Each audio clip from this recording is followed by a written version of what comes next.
தமிழ்நாடு அரசின் பட்ஜெட்டில் ஒவ்வொரு மாவட்ட வாரியாக அறிவிக்கப்பட்ட திட்டங்கள் என்னென்ன என்பதை வரைகலை மூலமாக விளக்குகிறார் சிறப்பு செய்தியாளர். தமிழ்நாடு பட்ஜெட்டில் பல்வேறு அறிவிப்புகள் இடம்பெற்றிருக்கக்கூடிய நிலையில எந்தெந்த மாவட்டங்களுக்கு என்னென்ன அறிவிப்பு இருக்கு அப்படிங்கறத விரிவா பார்க்கலாம். விருதுநகர், சேலம் மாவட்டத்தில் ஜவுளி பூங்கா அமைப்பதற்காக 2483 கோடி ரூபாய் ஒதுக்கப்பட்டிருக்கிறது. கோவையில் தகவல் தொழில்நுட்ப பூங்கா அமைப்பதற்காக 1100 கோடி ரூபாயும் கலைஞர் பெயரில் பிரம்மாண்ட நூலகம் கட்டப்படும் அப்படின்னும் சொல்லப்பட்டிருக்கு. திண்டுக்கல், நாமக்கல், பெரம்பலூர் மாவட்டத்தில் கூட்டு குடிநீர் திட்டம் அமைக்கிறதுக்காக 1289 கோடி ரூபாய் ஒதுக்கீடு செய்யப்பட்டிருக்கு. சிவகங்கையில கீழடி திறந்தவெளி தொல்லியல் அருங்காட்சியகம் அமைப்பதற்காக 17 கோடி ரூபாய் கூடுதல் நிதி ஒதுக்கீடு செய்யப்பட்டிருக்கு. தூத்துக்குடி மாவட்டம் குலசேகரப்பட்டினத்தில் விண்வெளி தொழில்நுட்பம் மற்றும் உந்து சக்தி பூங்கா அமைக்கப்படும் அப்படிங்கிற முக்கியமான அறிவிப்பு இடம்பெற்றிருக்கு. கோவை, கிருஷ்ணகிரி, திருவள்ளூர் மாவட்டங்கள்ல அடுக்குமாடி ஆயத்த தொழில் வளாகம் அமைக்கப்படும் அப்படின்னு சொல்லப்பட்டிருக்கிறது. அதே போன்று வட சென்னை பகுதியினுடைய வளர்ச்சி திட்டத்திற்காக 1000 கோடி ரூபாய் ஒதுக்கீடு செய்யப்படும் அப்படின்னு அறிவிக்கப்பட்டிருக்கு. புதிய தொழில்பேட்டைகள்னு பார்த்தோம்னா திண்டுக்கல் மாவட்டம் ஒட்டஞ்சத்திரம், சிவகங்கை மாவட்டம் மானாமதுரை, திருவாரூர் மாவட்டம் திருத்துறைப்பூண்டியில் அமைக்கப்பட இருக்கு. அதே போன்று புதிய அரசு தொழிற்பயிற்சி நிறுவனங்கள் அப்படின்னு எடுத்துக்கிட்டோம்னா கடலூர் மாவட்டம் வேப்பூர், திண்டுக்கல் குஜிலியம்பாறை, கிருஷ்ணகிரி போச்சம்பள்ளி, நாமக்கல் சேந்தமங்கலம், புதுக்கோட்டை கந்தர்வக்கோட்டையில அமைய இருக்கிறது. அதற்கு அடுத்தபடியாக முக்கியமான அறிவிப்பு அப்படின்னு பார்த்தோம்னா ராமநாதபுரத்தில் கமுதி, திருப்பத்தூர் நாற்றம்பள்ளி, திருவாரூர் கூத்தாநல்லூர், திருவண்ணாமலையினுடைய செங்கல், தூத்துக்குடி ஏரல் இங்கெல்லாம் புதிய அரசு தொழிற்பயிற்சி நிறுவனங்கள் அமைய இருக்கிறது.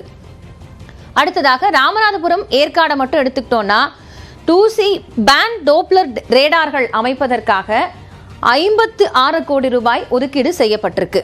அதே போன்று நியூ டைடல் பூங்காக்கள் எங்கெல்லாம் அமைய போகுது அப்படின்னு பார்த்தோம்னா தஞ்சாவூர், சேலம், வேலூர், திருப்பூர், தூத்துக்குடி மாவட்டங்கள்ல அமைய இருக்கிறது. இதற்கு அடுத்தபடியாக மதுரையில 25,000 சதுர அடியில தொழில் புத்தாக்க மையம் அமைக்கப்படும் அப்படிங்கிற ஒரு முக்கியமான அறிவிப்பு இடம்பெற்றிருக்கு. அதே மாதிரி மதுரை, கோவையில உலகளாவிய திறன் மேம்பாட்டு மையமும் மெட்ரோ திட்டங்கள் அமைக்கப்படுவதற்கான அந்த பணிகள் தொடங்கப்படும்னு சொல்லப்பட்டிருக்கு. ஒலிம்பிக் அகாடமி எங்கெல்லாம் அமைக்கப்படும்னு மாவட்டங்களா பார்த்தா சென்னை, மதுரை, திருச்சி, நீலகிரி மாவட்டங்கள்ல இடம்பெற்றிருக்கிறது. டைடல் பூங்காக்களினுடைய அறிவிப்பு முக்கியத்துவம் வாய்ந்ததாக இருக்கு. பட்ஜெட்ல மதுரையில 345 கோடியிலையும் திருச்சியில 350 கோடியிலையும் இது அமைய இருக்கிறது. அதே போன்று தஞ்சாவூர் மாவட்டம் செங்கிப்பட்டியில சிப்காட் தொழில் பூங்கா அமைக்கப்படும் அப்படிங்கிற அறிவிப்பு வெளியாக இருக்கு. ராமநாதபுரம் மாவட்டத்தில் பிறப்பன் வலசை தமிழ்நாடு ஒலிம்பிக் நீர் விளையாட்டு அகாடமி அமைக்கப்படும் அப்படின்னு விளையாட்டுத்துறை சார்ந்த அறிவிப்பு வெளியாக இருக்கு. இலவச வைஃபை வசதி சென்னை போன்று சென்னை, கோவை, மதுரை, சேலம், திருச்சி இது போன்ற மாவட்டங்கள்ல விரிவுபடுத்தப்படும் அப்படின்னு சொல்லப்பட்டிருக்கு. கடற்கரை மேம்பாடு அப்படின்னு எடுத்துக்கிட்டோம்னா சென்னை மெரினா, ராமநாதபுரத்தில் அரியமான், தூத்துக்குடி மாவட்டத்தில் காயல்பட்டினம், நெல்லையில கோடாவிளை, நாகை காமேஸ்வரம், புதுக்கோட்டையில கட்டுமாவடி, கடலூர் வெள்ளி கடற்கரை, விழுப்புரம் மரக்காணம் இங்கெல்லாம் அந்த மேம்பாடு அமையப்பட இருக்கிறது.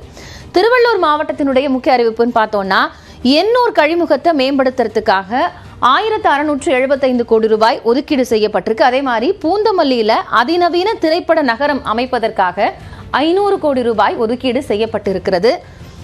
இது முக்கிய அறிவிப்பாக பட்ஜெட்டை பொறுத்த மட்டும் பார்க்கப்படுகிறது.